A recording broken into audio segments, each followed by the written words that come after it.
அனைவருக்கும் வணக்கம். மூத்த பத்திரிகையாளர், நடுநிலையாளர், அரசியல் விமர்சகர், இப்படியெல்லாம் அறியப்படுகிற புரோக்கர் சங்கரை கொலவெறியோடு எடப்பாடி பழனிசாமி தேடிட்டு இருக்காருன்னு சொல்லி சமூக வலைதளங்கள் முழுக்க இன்னைக்கு காலையில் கந்திறந்ததுலேருந்து இப்போது வரைக்கும் பல தரப்புலேருந்து சவுக்கு சங்கரை கழுவி ஊற்றிட்டு இருக்காங்க. என்னப்பா இது? சவுக்கு சங்கர் எவ்வளோ பெரிய போராளி, எவ்வளோ பெரிய புலனாய்வு புலி, அவருக்கே இந்த நிலைமையா? எப்பா, இந்த சவுக்கு சங்கர் எங்கேயாவது பார்த்தீங்க? ஒரு நாளைக்கு 50 ட்வீட்டு போடணும்ப்பா, அவனா உட்காந்து ஒப்பாரி வைப்பானப்பா, எங்கப்பா போயிட்டான் அப்படின்னு தேடுற அளவுக்கு சவுக்கு சங்கரை கொலவெறியோடு ஒட்டுமொத்தமான சோசியல் மீடியாவும் தேடிக்கிட்டு இருக்கு. இது ஒரு பக்கம்னா, இன்னொரு பக்கம் நீதிமன்றம் சவுக்கு சங்கருக்கு 1 கோடி ரூபாய் அபராதம் விதித்திருக்கிறது. எதுக்காக தெரியுமில்ல? பொய் சொன்னதற்காக, வதந்தி பரப்பியதற்காக, அவதூறு பரப்பியதற்காக, ஒரு நிறுவனத்தின் மீது மோசமான விமர்சனங்களை வைத்ததற்காக சவுக்கு சங்கர் மீது 1 கோடி ரூபாய் அபராதம் வைத்திருக்கிறது நீதிமன்றம். அதே போல யூடியூப்ல இருந்து வந்த வருமானத்தையும் நீங்க நீதிமன்றத்தை சமர்ப்பிக்கணும். அதே போல இந்த வீடியோவை ஏன் போட்டீங்க அப்படிங்கிறதையும் நீதிமன்றத்தை சொல்லணும். அந்த வீடியோவையும் நீக்கணும். சவுக்கு என்கிற யூடியூப் சேனலையும் தடை செய்யணும் சொல்லி ஒரு குறிப்பிட்ட நிறுவனம் நீதிமன்றம் போயிருக்கு. அது என்ன பிரச்சனை? சவுக்கு சங்கரை ஏன் சோசியல் மீடியா கொலவெறியா தேடிக்கிட்டு இருக்கு? எடப்பாடி இப்ப சவுக்கு சங்கரை எப்படி பார்க்கிறாரு அப்படிங்கிறதா இந்த காணொலியில் நம்ம தெளிவா பார்க்க போறோம். நீதி வழங்கும் போது அண்ணன், தம்பி, சொந்தம், பந்தம், பணக்கார, ஏழை எதையுமே பார்க்க கூடாதுடா. நாயத்தை மட்டும் தான் சொல்லணும். நேரடியா மேட்ருக்கு வந்துருவோம். சவுக்கு மீடியா அப்படிங்கிற யூடியூப் சேனல் தொடங்குறதுக்கு அதிமுக தரப்புல இருந்து பேசி ஒரு சில பல கோடிகளை சவுக்கு சங்கர் வாங்கியிருக்காரு. அது நம்ம எல்லாருக்குமே தெரியும். வாங்கினது மட்டும் இல்லாம மாசம் சவுக்கு மீடியாவில் 18 பேர் வேலை பார்க்குறான். வேலை போடுறது, அந்த வேலை பார்க்குறவனுக்கு சம்பளம் கொடுக்கணும். யூடியூப்ல அதிகபட்சம் ஒரு 2 லட்சம் ஒரு 3 லட்ச ரூபா வருமானம் வரலாம். இதை வச்சுக்கிட்டு சமாளிக்க முடியாது. எனக்கு இவர் வேற ஒரு நாளைக்கு 10 பாக்கெட் கோல்டு ஃபில்டர் ஊற்றி தருவார். இதுக்கே ஒரு அமௌண்ட் ஆகும். அப்போ இதுக்கெல்லாம் சேர்த்து வருமானம் வரணும்ல. இதுக்காக மாச சம்பளம் இவ்வளவு தரணும் அப்படின்னு அதிமுகவுடைய ஐடி விங் பொறுப்பாளர் ராஜ்சத்தியின் மூலமாக பேரம் பேசப்பட்டிருக்கிறது. பேரம் பேசி ராஜ்சத்தினுடைய முன்னாள் அலுவலகம் டி நகரில் இருந்த அலுவலகத்தில் தான் இப்போ சவுக்கு மீடியாங்கிற இந்த பொறுக்கி சேனலு, இந்த புரோக்கர் சேனலு நடந்துகிட்டு இருக்கு. இப்போ எதுக்காக இந்த டீல் முடிக்கணும்? சவுக்கு சங்கர் என்ன சொல்லியிருக்காரு அப்படின்னா, என்கிட்ட சோசியல் மீடியாவில் ஒரு 50 லட்சம் பேர் என்னை வந்து ஃபாலோ பண்ணுறான், என் வீடியோவை கேட்டுட்டு இருக்கான், 1 கோடி பேர் சோசியல் மீடியாவை பயன்படுத்துகிறான், இதில் 50 லட்சம் பேர் என்ன ஃபாலோ பண்ணுறான், என்ன தெரியாதவனே கிடையாது. திமுகவில், நாம் தமிழர் கட்சியில், காங்கிரஸில், பிஜேபியில், எல்லா கட்சியிலையும் எனக்கு ஒரு பெரிய ஒரு கூட்டம் இருக்குங்க, எனக்கு ஒரு பெரிய கிரேஸ் இருக்குங்க. இவங்களை பூராத்தையும் இன்ஃப்ளூயன்ஸ் பண்ணி அப்படியே அதிமுக பக்கம் திருப்பிடுவேன். இது இல்லாமல் தமிழ்நாட்டில் முக்கியமான கட்சிகளோடு அதிமுக கூட்டணிக்கு நான் இழுத்துட்டு வருவேன். இதுக்கு நீங்கள் எனக்கு வந்து என்ன செய்வீங்க அப்படின்னு சவுக்கு சங்கர் கேட்டிருக்காப்புல.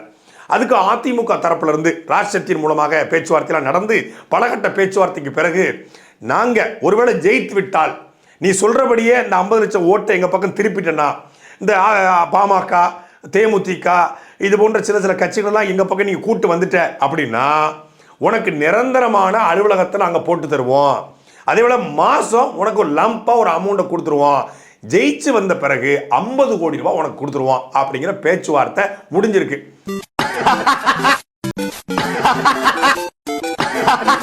இதையெல்லாம் நம்பி எடப்பாடி பழனிசாமி பழம் நழுவி கொண்டிருக்கிறது.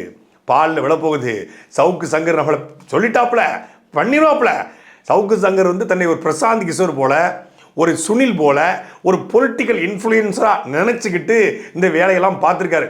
பாமக போய் பாஜக இணைஞ்சுனா பாஜக 2ஆ உடஞ்சிருங்கிற அப்படின்னு போட்டாப்புல. இப்போ பாமக பாஜக கிட்ட போயிடுச்சு. தேமுதிக பாஜக போவாது, அது அதிமுக தான் வரும் அப்படின்னு ஊட்டிக்கிட்டு இருந்தாப்புல. இப்போ தேமுதிகவும் பாஜக கூட்டணியில் போவதற்கு முயற்சி பண்ணிக்கிட்டு இருக்காங்க. முந்தா நாள் நைட்டு வரைக்கும் பிஜேபி லீடர்ஸோட டிஸ்கஷன் சீரியஸா பேசினுக்கிறாங்க. ஏகமனதாக எடுக்கப்பட்ட முடிவு இதை மறுபரிசீலனை செய்யும் பேச்சுக்கு இடம் கிடையாதுன்னு சொல்ற வரைக்கும் மோடியும் அமித்ஷாவும் இந்தியால இந்த மாதிரி ஒருத்தன் நமக்கு நோ சொல்ல முடியுன்றதை நம்பலங்க. பாமக அதிமுக வரலன்னு தெரிஞ்ச உடனே ஒருத்தன் லைட்டா தாடி வச்சுக்கிட்டு ஒல்லியா கக்க பக்கன்னு சிரிச்சிட்டு இருப்பான, அவனை பார்த்தீங்களா அப்படின்னு சொல்லி கொலவெறியோடு எடப்பாடி பழனிசாமி கொத்தரவாளை எடுத்துக்கிட்டு தேடிட்டு இருக்காராம் சவுக்கு சங்கரை. சவுக்கு சங்கர் ஒரு அப்பட்டமான என்ன சொல்றது டம்மி பீஸு, ஒரு வாய்ச்சவடால் பீஸு அப்படிங்கிறது இப்பதான் அதிமுக கூடாரத்துக்கே தெரிய வந்திருக்கிறது. டேய் சொல்லுங்கண்ணே, என்னடா வண்டி நிறைய வர சத்தம் கேக்குது? உங்க தலைமையில அந்த சேர வராங்கண்ணே.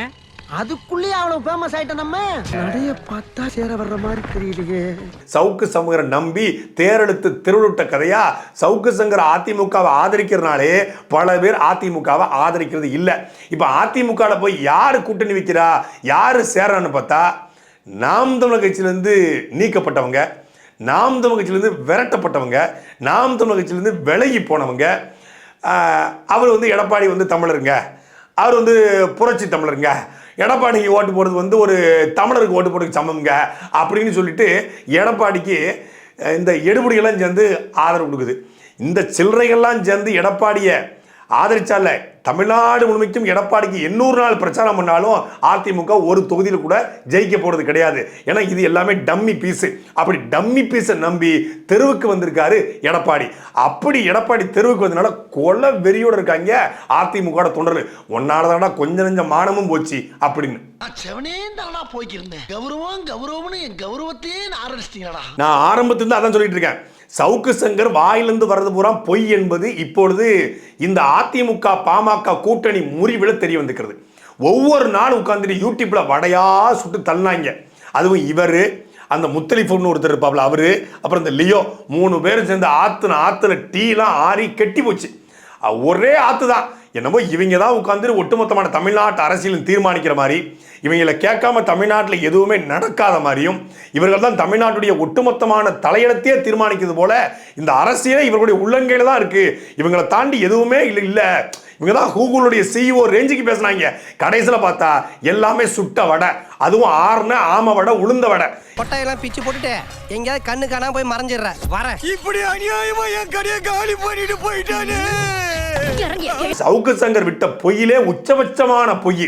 சவுக்கு சங்கர் விட்ட கப்சாவிலே உச்சபட்சமான கப்சா என்னன்னா ஜாபர் சாதிக்கு மேட்டர் நடந்த கப்சா. ஜாபர் சாதிக்கு போதை மருந்தை கடத்தியது உண்மை, போதை பொருளை விற்றது உண்மை. ஆனா ஜாபர் சாதிக்கோடு சம்பந்தப்படுத்தி பல பேரை பேசிட்டாரு சவுக்கு சங்கர். இப்ப ஜாபர் சாதிக்கு மேட்டர்ல ஒரு செய்தி வருதுன்னா அந்த செய்தியினுடைய உண்மைத்தன்மை ஆராய்ந்து பேசலாம். அவரை கைது பண்ணணும், அவரை சிறைப்படுத்தணும், விசாரிக்கணும், அந்த பணம் திமுகவுக்கு போயிருக்கா அப்படிங்கிறத பார்க்கணும். ஆனா ஜாபர் சாதிக்கோடு சம்பந்தப்படுத்தி லைக்கா நிறுவனத்தை தொடர்புபடுத்தி பேசியது தான் சவுக்கு சங்கருக்கு ஆப்பு அடித்திருக்கிறது சென்னை உயர்நீதிமன்றத்துடைய நீதிபதி சதீஷ்குமார். லைக்கா நிறுவனம் லாஸ்ட்ல போய்கிட்டு இருக்கு, லைக்கா நிறுவனத்துக்கு பணமே இல்லை, அதனால லைக்கா நிறுவனம் ரெட் ஜெயந்த் நிறுவனத்தோட பார்ட்னர்ஷிப் போட்டு லைக்கா நிறுவனம் பணம் எடுப்பதற்கு ரெட் ஜெயந்த் தான் பணம் கொடுக்குது. ரெட் ஜெயந்துக்கு எங்கிருந்து பணம் வருது? அது ஜாபர் சாதிக்கிட்ட இருந்து வருது. அப்போ ஜாபர் சாதிக்கு எங்கிருந்து பணம் வருது? போதைப் பொருள் இருந்து வருது. அந்த போதைப் பொருள் பணத்தை தான் லைக்கா நிறுவனமே பயன்படுத்துதுன்னு சொல்லி சவுக்கு சங்கர் கடந்த மார்ச் மாதம் 4ஆம் தேதி சவுக்கு மீடியாவில் ஒரு வீடியோ போட்டிருக்காரு. இதை மார்ச் 5ஆம் தேதி தன்னுடைய ட்விட்டர் பக்கத்தில், சவுக்கு மீடியா ட்விட்டர் பக்கத்துலையும் எக்ஸ் பக்கத்துலையும் எடுத்து போட்டிருக்காரு. இதை பேஸ் பண்ணி லைக்கா நிறுவனம் சென்னை உயர்நீதிமன்றத்தில் ஒரு கிரிமினல் கம்ப்ளைண்ட் கொடுக்குறாங்க. லைக்காவுக்கு அத்தனை படங்களுக்கும் ஃபினான்ஸ் பண்றது யாருன்னு கேட்டீங்கன்னா ரெட் ஜெயண்ட். வெளியில இருந்து பார்த்தா லைக்கா தானே பண்ணிட்டு தானே நீங்க கடந்து போவீங்க. லைக்காவுக்கு ஃபினான்ஸ் பண்றது ரெட் ஜெயண்ட் வெளி உலகத்தில் யாருக்கு தெரியும்? அவ்வளவு பணம் எங்க இருந்து வந்துச்சுன்னு இந்த மணலுக்கு ஏதோ காசு நினைச்சப்போ இது எல்லாமே ட்ரக் மணின்றது கொஞ்சம் கொஞ்சமாக தான் விசாரணை நடக்க தெரியும். உங்களுக்கு எப்போ தான் தெரியுது? எனக்கு எப்போ தான் தெரியாது. நானும் மணல் காசு நினைச்சிட்டு இருந்தேன். எங்களுடைய நிறுவனத்துடைய பெயரை கெடுப்பதற்காகவும், எங்கள் நிறுவனத்துடைய பெயரை கெடுப்பதன் மூலமாக எங்கள் நிறுவனத்தை மீது சமூகத்திலிருந்து ஒதுக்குவதற்காகவும் சவுக்கு சங்கர் திட்டமிட்டு பணத்திற்காக, இந்த வார்த்தை ரொம்ப கவனிக்கணும், இதைத்தான் நான் குற்றம் சாட்டினேன், நிறுவனங்களை மிரட்டி பணம் பறிக்கும் சவுக்கு சங்கர்னு இன்றைக்கு லைக்கா நிறுவனம் சொல்லுது. நான் சொன்ன பொழுது G2க்கு ஆதரவாக சாட்டை துறைமுகம் பேசுறாரு அப்படின்னு சொன்னாங்க. இதே வேலையைத்தான் லைக்கா நிறுவனத்தை எப்படி இவர் குற்றம் சாட்டினாரோ அதே மாதிரி தான் G2 குற்றம் சாட்டினாரு. G2க்கு அங்கிருந்து பணம் வருது, இங்கிருந்து பணம் வருது, அது ஐடி அட்டாச் பண்ண இடத்த விற்குது, G2க்கு பஸ் ஸ்டாண்டு மாற்றப்படுது, G2க்காக ஐடி நிறுவனம் மாற்றப்படுது அப்படின்னு கப்ஸா விட்டாரு. G2 இது வரைக்கும் 7 வழக்கு போட்டிருக்கு. அதே G2 போட்ட வழக்குலையும் இன்றைக்கு சென்னை உயர்நீதிமன்றம் சவுக்கு சங்கர் ஆஜராகி நீங்கள் விளக்கம் கொடுக்க வேண்டும் அப்படின்னு சொல்லி G2 வழக்குலையும் சென்னை உயர்நீதிமன்றம் சவுக்கு சங்கருக்கு உத்தரவிட்டிருக்கு. லைக்கா நிறுவனம் கொடுத்த புகார்லையும் சென்னை உயர்நீதிமன்றம் சவுக்கு சங்கருக்கு உத்தரவிட்டிருக்கு.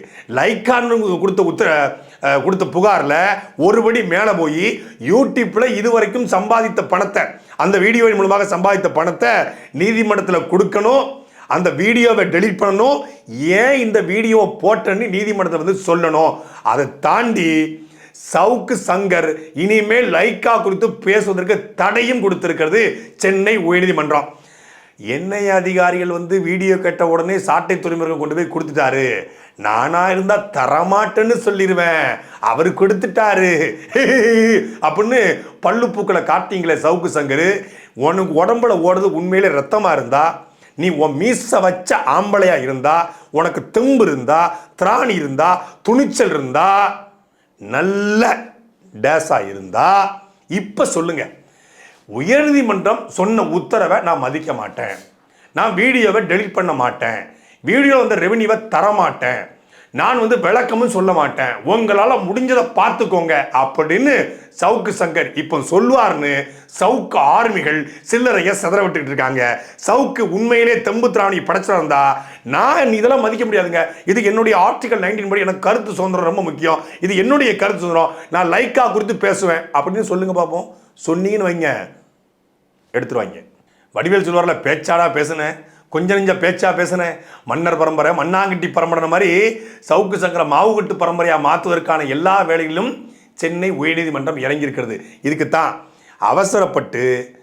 அவசரப்பட்டு கிடையாது, சவுக்கு சங்கர் பேசுகிற பொய் என்பது அவருக்கு தெரியும். இப்போ நம்ம ஒரு ஃப்ளோவில் ஒரு தகவல் கிடைக்குது, அதில் ஒரு ஏற்றம் இறக்கத்துற கூட்டு குறைச்சி பேசுகிறோங்கிறது வேற, ஒரு ஃப்ளோவில் பேசுகிற ஒரு வார்த்தையை விட்டுறங்கிறது வேற. அது தெரியும் என்ன இன்டென்ஷனில் பேசப்பட்டிருக்கு அப்படின்னு. ஆனால் சவுக்கு சங்கருடைய இன்டென்ஷன் என்பது தெரியும், அவர் விவரம் தெரியாது கிடையாது, எல்லாம் தெரியும். ஒருத்தரை பற்றி பேசுகிறோம்னா திட்டமிட்டு அவதூறு பரப்புவார். என்ஐஏவுடைய வழக்கில் என் மீது இவர் லண்டனை சார்ந்த ஒருத்தட்ட 2 வருஷம் சாட்டை துறைமுருகன் தொடர்ச்சியாக இதுலையா வைபரில், வாட்ஸ்அப்பில், தடை செய்யப்பட்ட செயலிகளில், கிளப் ஹவுஸே என் ஃபோனில் கிடையாது. கிளப் ஹவுஸுங்கிறது என்னன்னே தெரியாது எனக்கு, அப்படி ஒரு ஆப் வந்ததும் தெரியாது, அது இருக்கிறதும் தெரியாது. கிளப் ஹவுஸில் சாட்டை துறைமுருகன் 2 வருஷமாக லண்டனை சார்ந்த விடுதலை புலியுடைய உளவுப்படை தலைவரோடு பேசிக்கிட்டு இருந்தாருன்னு சொல்லி அடிச்சு விட்டான். உண்மையை இவன் சொன்னதுக்கப்புறம் தான் அப்படி ஒரு ஆள் இருக்கிறதே தெரியும். அப்படி ஒரு ஆள் இருக்காருன்னே தெரியல.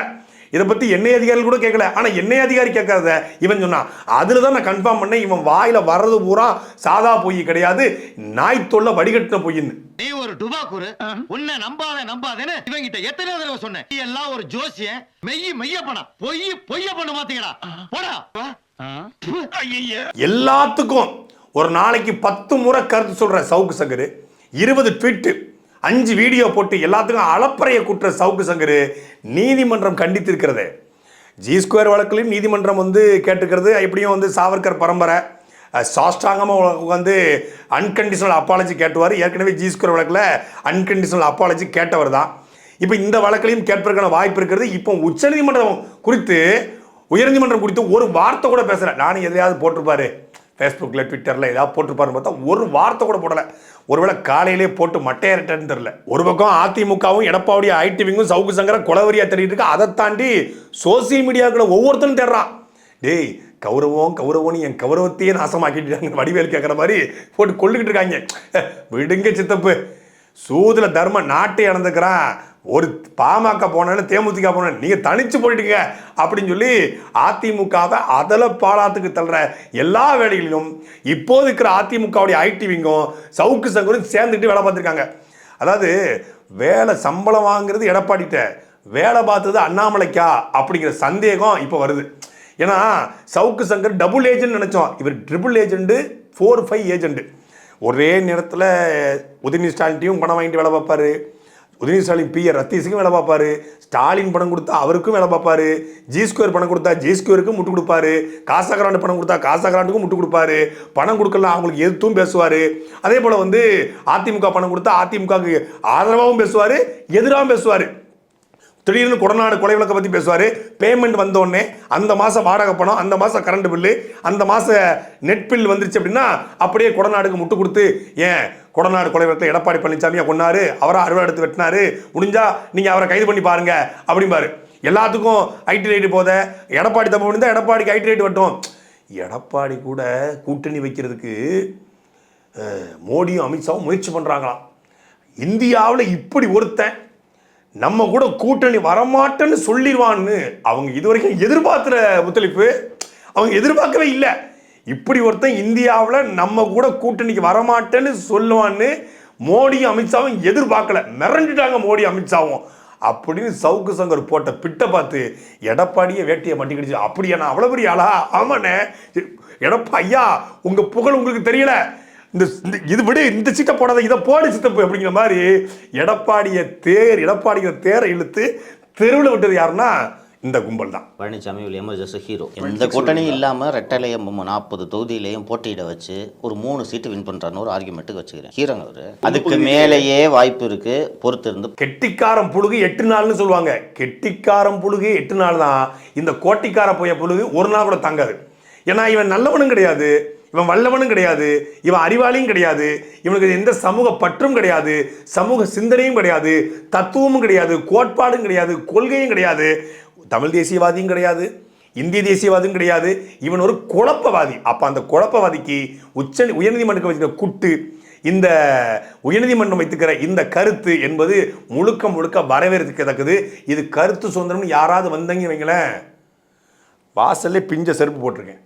சாட்டை எடுத்து நாட்டை திருத்து, இளம் தலைமுறை தானே நீ